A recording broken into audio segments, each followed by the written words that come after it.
alhamdulillah alhamdulillah alhamdulillah alhamdulillahi ala kulli xaalin wa naudu billahi taala min xaali ahli nnaar wassalaatu wassalaamu ala sayyidil mustaghfirina wattaa'ibin sayyidina wa nabiyina muhammadin sallallahu alayhi wa sallam wa ala alihi wa sahbihi wa sallama tasliman kathiran daiman abadan ila yawmi ddin wa xasbuna allahu wa ni'mal wakil walhamdulillahi rabbil alamin. أيها الإخوة والأخوات أيها الأحباء نحييكم بتحية الإسلام وهي السلام عليكم ورحمة الله وبركاته.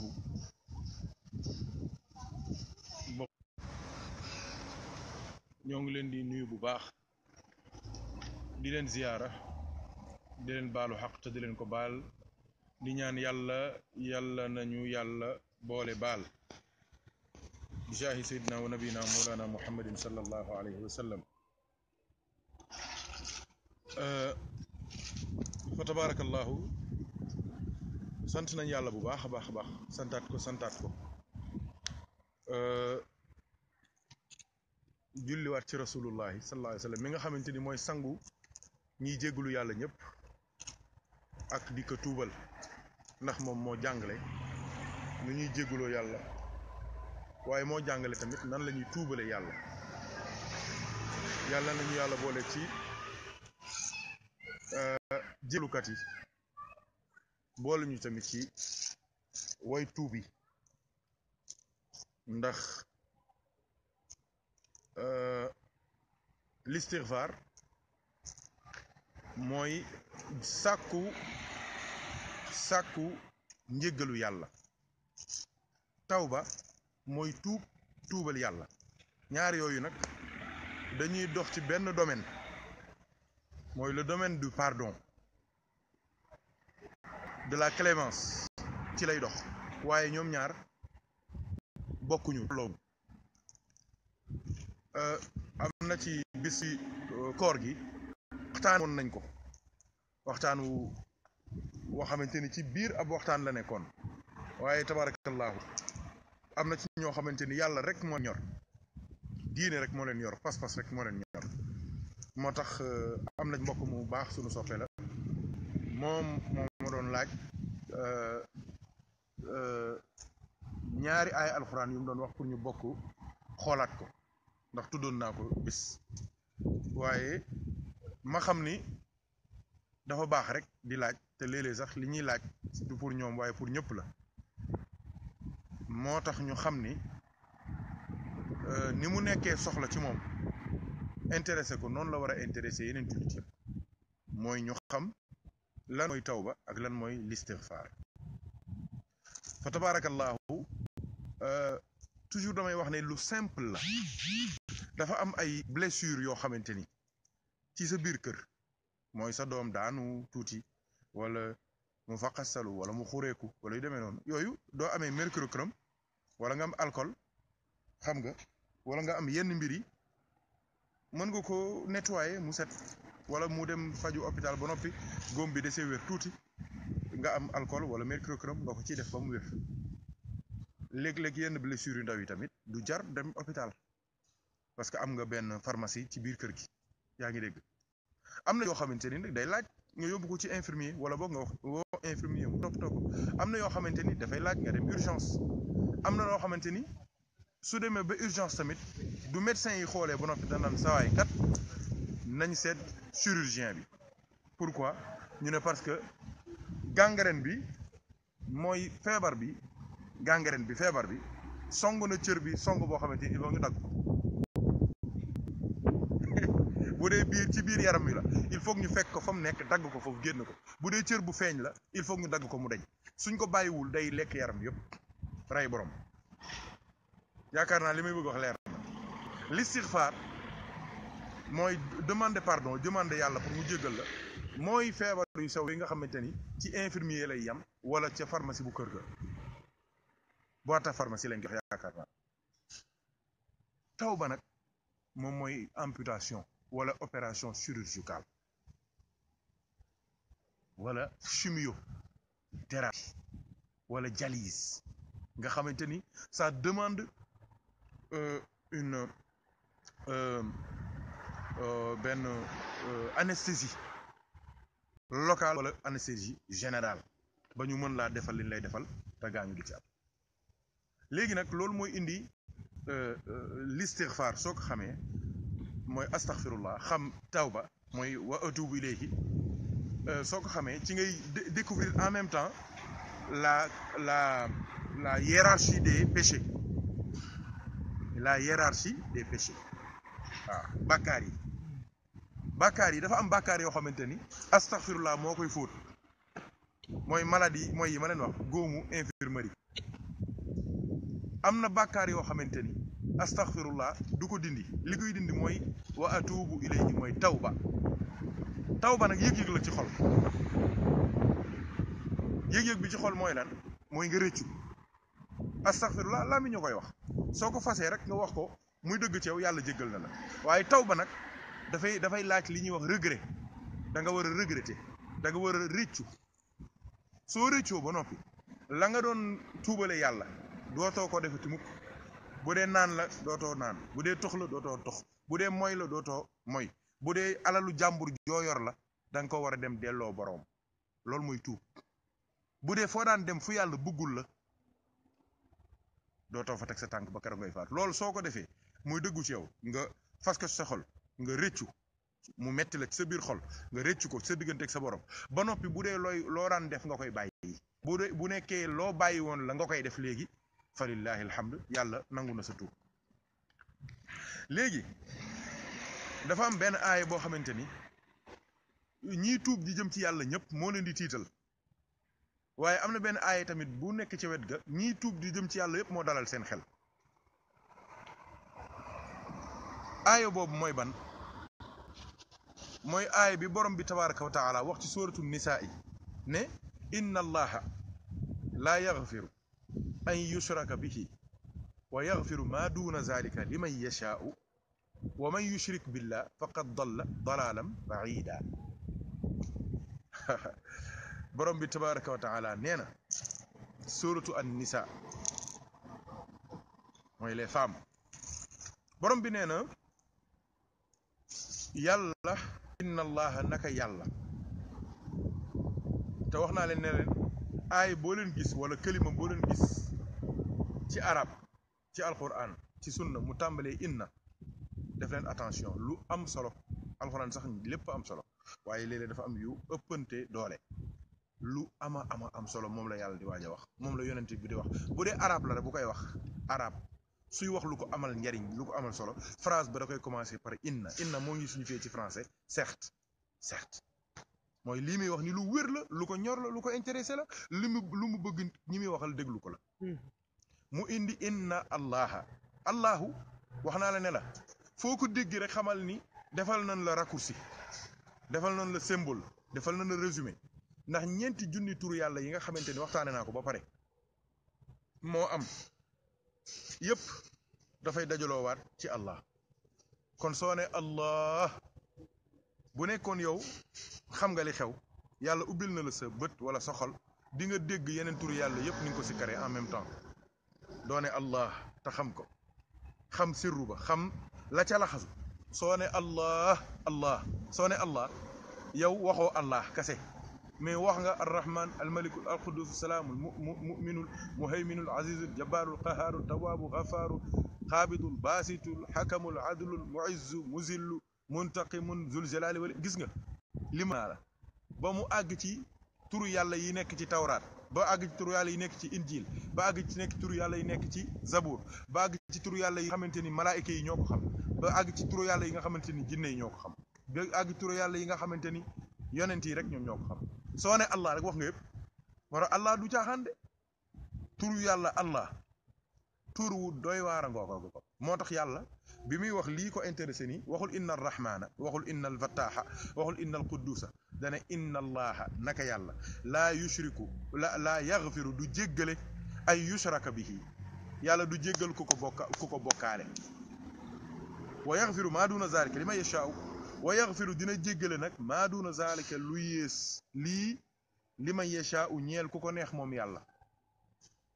c'est-à-dire que bàkkaar yépp yàlla dina ko jéggale ba mu des bàkkaaru bokkaale yàlla mooy lan mooy wutal yàlla ndend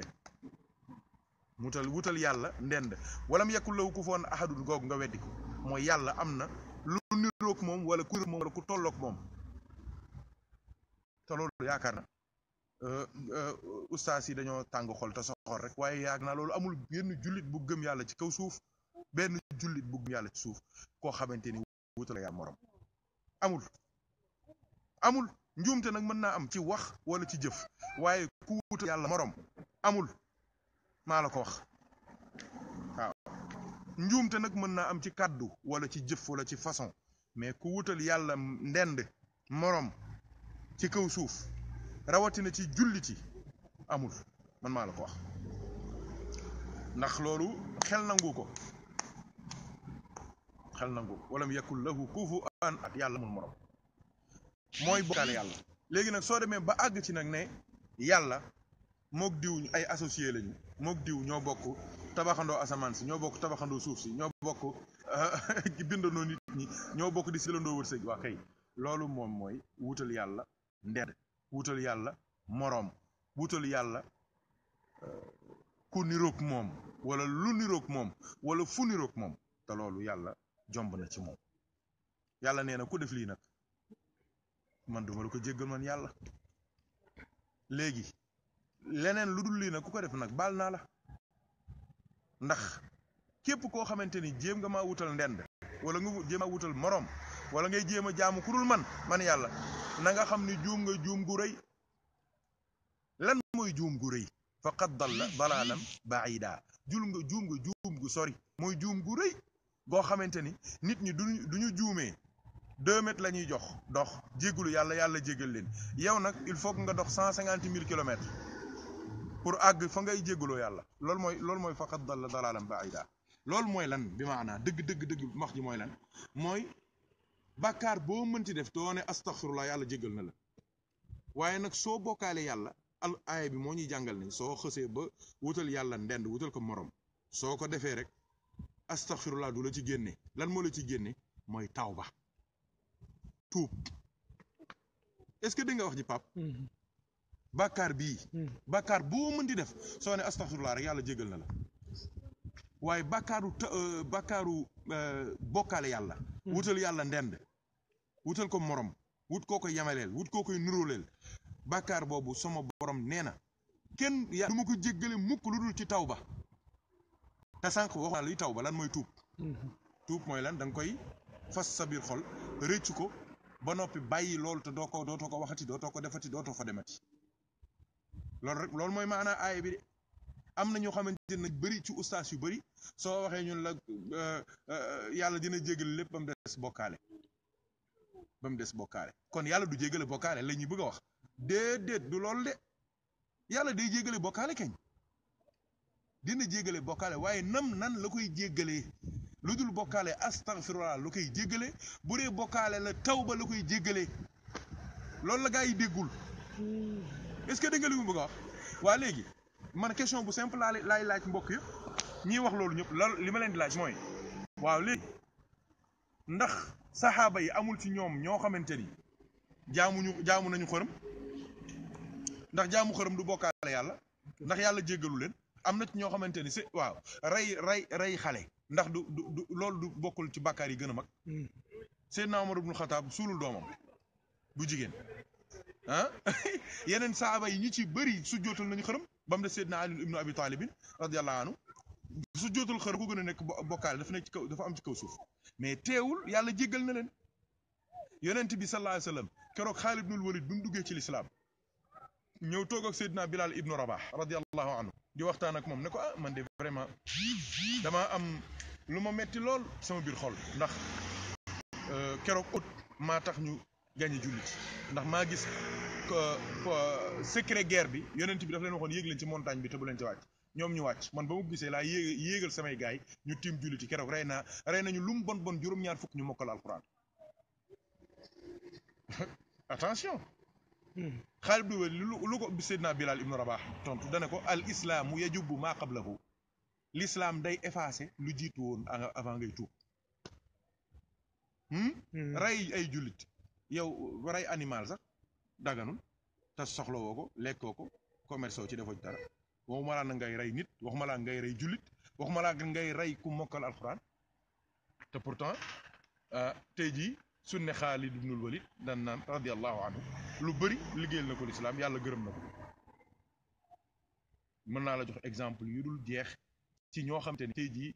ay ponkal lañu ci diine te bàkkaar yooyu ñuy wax ne yàlla da ko jéggale def nañ ko yàlla da koy jéggale. l'essentiel mooy bàkkaar boo mënti def na nga tuub te li koy weddi wax jooju seen déggin bu bon boobu ñu am ci alquran li koy weddi mooy aay bi nekk ci sourate Zumar yàlla li mu wax ne qul ya ibadiya allazina asrafu ala anfusihim la taqnatu min rahmatillah. Pourquoi? Parce que inna allaha yaghfiru zunuba jamian.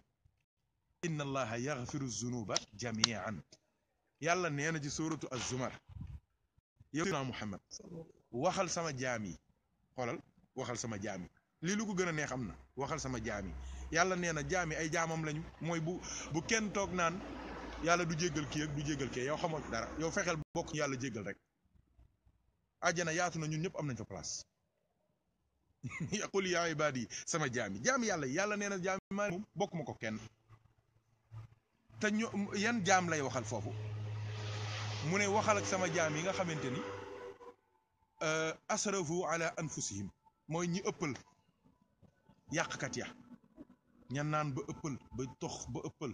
fo ba ëppal mooy ba ëppal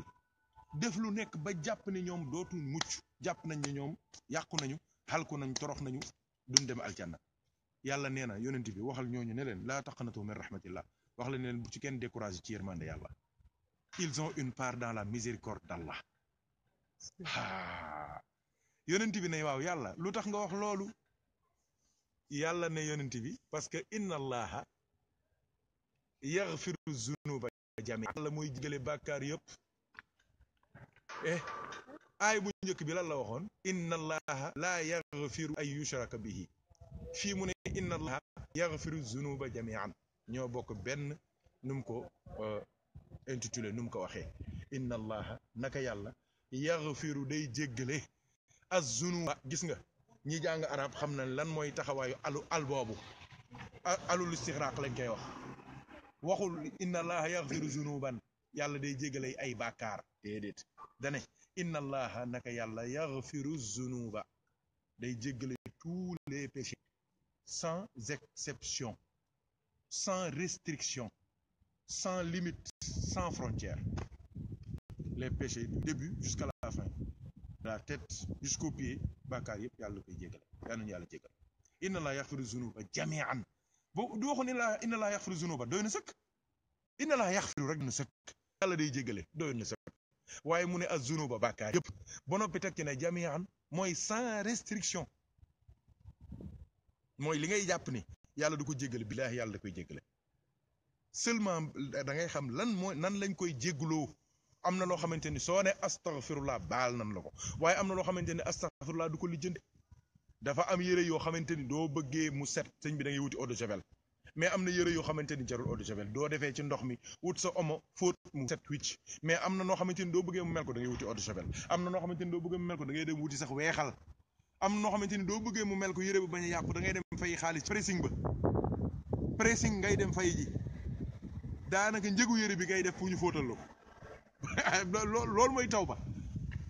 loolu kese la loolu soo ko xamee da nga nokk inna allaha yaghfiru zunuba jami'an innahu ghafurur rahim ndax mooy aji jégalu bàkkaar waaye mooy arrahimu nag li mu signifié mooy lan mooy borom yërmande yu sew yi mooy ki nga xamante ni lu bàkkaar sew xam na ko moom yàlla kon xam na moom yàlla ba jéggal la bàkkaar boobee. mbokk yi tey jii ñaari ay yoo xamante ni moom la suñu soppe boobu Cheikh Thierno laaj ci suba wala boori 15 heures ñu ci doon bokk di ko jàngaat moom laa bëggoon partagé waat ak yéen ndax xam naa ni mu ko intéressé noonu la intéressé jullit bëree xam nga léeg-léeg am na ci ñu bëri dañuy découragé ñiy jublu ci yàlla waaw jublu ci yàlla nga ne ko kat doo tuube yàlla du la jéggal yàlla du jéggale bokkaale te fii waxuma la xam nga am na yoo xamante ni suñu réew mi rek lañ koy wax mu dox te fii waa tubaab bi nga xamante ni waxuma la bokkaale yàlla de xam nga bokkaale yàlla mooy yàlla yow xam nga ne yàlla am na nga wutal ko morom kii nag moom nee na yàlla amul waa léegi soo ko waxee ne ko yàlla du jéggale ku ko bokkaale mais kon danaan lu may def ci l'islam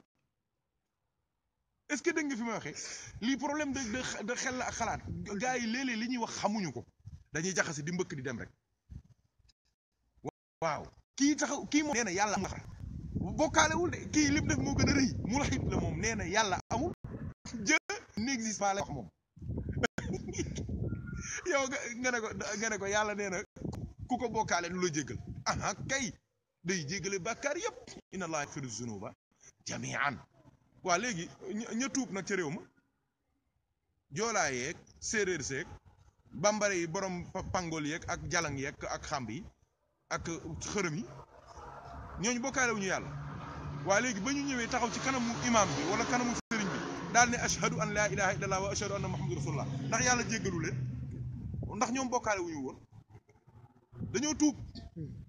toog wax astaghfirullah génneew leen ci bàkkaar bi mais tuub moo leen ciy génnee dafay mel ni wax naa ko mbokk mi ma ne ko comme moom patron la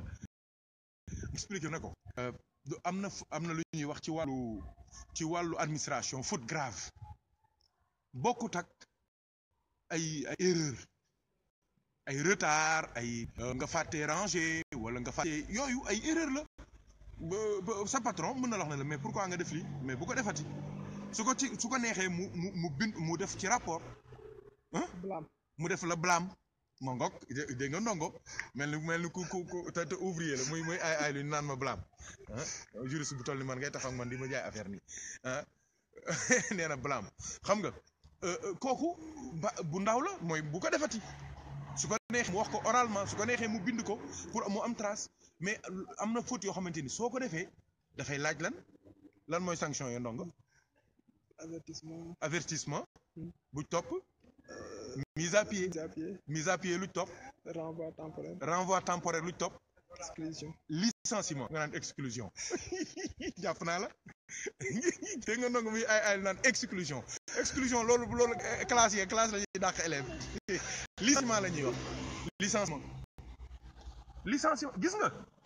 gis nga même ci sanction yi gis nga ni muy yéegee dañ lay réprimander wax ak yow après ñu blâmer la après ñu avertir la après ñu defal la exclusion temporaire après ñu defal la mise à pied licenciement taw ba nag mooy licenciement loolu la donc sanction bàkkaar boo gis ak erreur boo gis am na sanction du tee mën nga jéggul bu dee par exemple yow dañ laa licencier fooy jëm prud'homme nga jëm bu dee nag ci entreprise ñu balaa la wala avertir wala ñu defal la ay kii la commencé indi fitnaal am na comité de prise wala syndicat bi foofu ngay dem kaas foofu ñu jooyal la ba nga am li nga bëgg loolu mooy affaire bi kon yàlla nañu yàlla dimbali yaakaar naa ñu bëri nañu xalaat ci aaye boobu surtout aaye bu njëkk bi inna laa yaghfiru an yushraka bihi wa yaghfiru maa duuna zaalika liman yashaa dàq nañ ci ñu bëri dawloo nañ ci ñu bëri ba ñu bëri découragé ci yàlla te xamuñu ne yërmande yàlla xaj na fépp man de damay wax mbokk yi toujours ne leen ni yërmande yàlla de géej la goo xamante ni loo fa dugal mu seey allahu akbar yërmande yàlla géej la goo xamante ni loo fa dugal mu seey ci bàkkaar 15% charge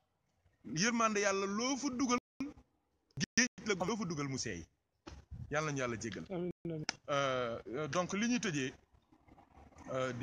bu ñu ñaanee yàlla mu nangul ñu suñu tuub ñangul ñu suñu njéggalu boole ñu ci tuubkat yi ak jéggalukat yi li ñuy tëjee mooy soññ ñëpp ci ñu cultiver jàmm cultiver nekk benn cultiver xel dafa am solo xam naa ni loolu incha allah du ñàkk ajuma bii di ñëw dinañ ci waxtaan xel dafa am solo parce que am na yu bari du xam-xam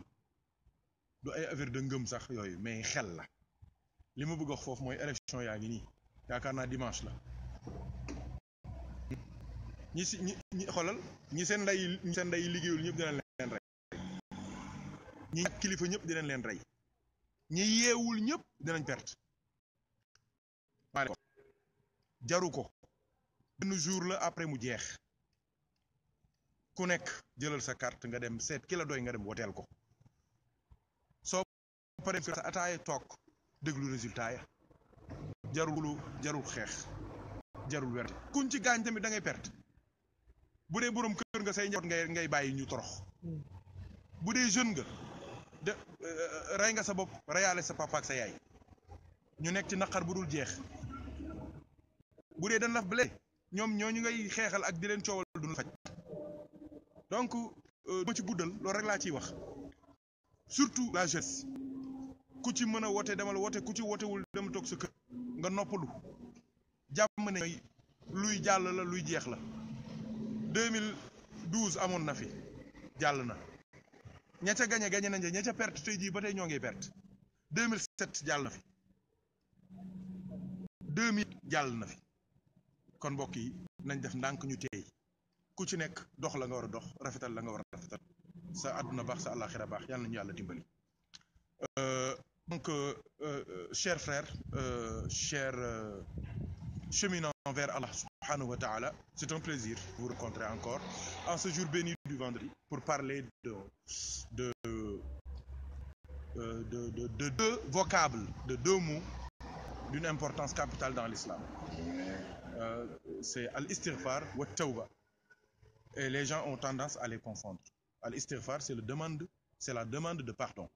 C'est le fait de demander pardon à Allah. At-tawba, c'est le repentir. Donc, la différence entre les deux, comme je dis souvent, c'est comme quelqu'un qui a certaines blessures qui ne nécessitent pas une intervention chirurgicale, qui ne nécessite même pas d'aller aux urgences. Mais il suffit d'une boîte à pharmacie, quelques médicaments, du mercurochrome ou bien de l'alcool pour pouvoir régler ce problème-là. Donc c'est ça qu'on appelle al-istighfar. Mais s'il s'agit maintenant d'une intervention chirurgicale, d'une amputation, d'une dialyse, de la chimiothérapie, des trucs comme ça, c'est ce qu'on appelle at-tawba. Donc Allah, il a dit dans le Coran, Inna Allah la yaghfiru an yushraka bihi wa yaghfiru ma duna zalika liman yasha. Donc Allah pardonne à ceux qu'il veut tous les péchés sauf celui qui cherche, qui lui trouve un associé. Il dit celui qui cherche un associé à Allah, et vraiment il a commis un péché énorme. Donc c'est dans Sourate An-Nisa. Qu'est-ce que cela veut dire ce verset? Ce verset est l'un des versets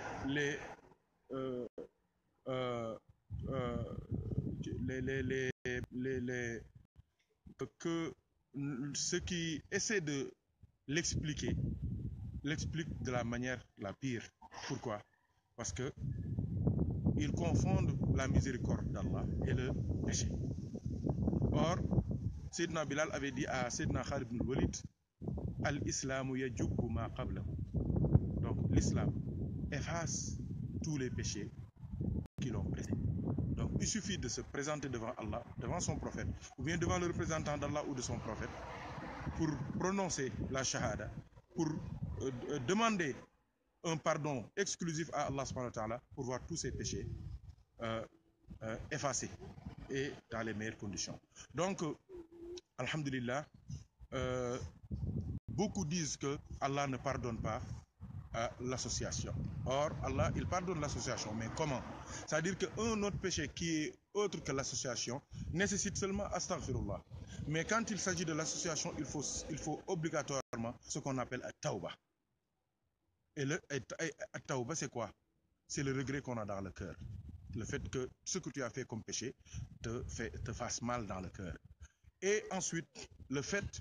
de ne plus retourner à ce péché-là. Et le fait aussi de redonner aux ayants droit les choses que tu avais prises, forcément, et par injustice aux autres. C'est ça le tawba. Donc il y a des péchés comme l'association d'Allah. Si tu les fais, tu es obligé de faire tawba. C'est ça qui pardonne ce péché-là. Mais tous les péchés, Allah peut pardonner par al-astaghfirullah. Si tu fais astaghfirullah, Allah te pardonne. Aïwa. Donc, ce qui justifie cela, c'est qu'il y a des sahaba du prophète sallallahu alayhi wa sallam, il y a des grands hommes de l'islam qui, avant d'embrasser l'islam, ont fait l'association. Ils ont adoré des idoles, ils ont fait des erreurs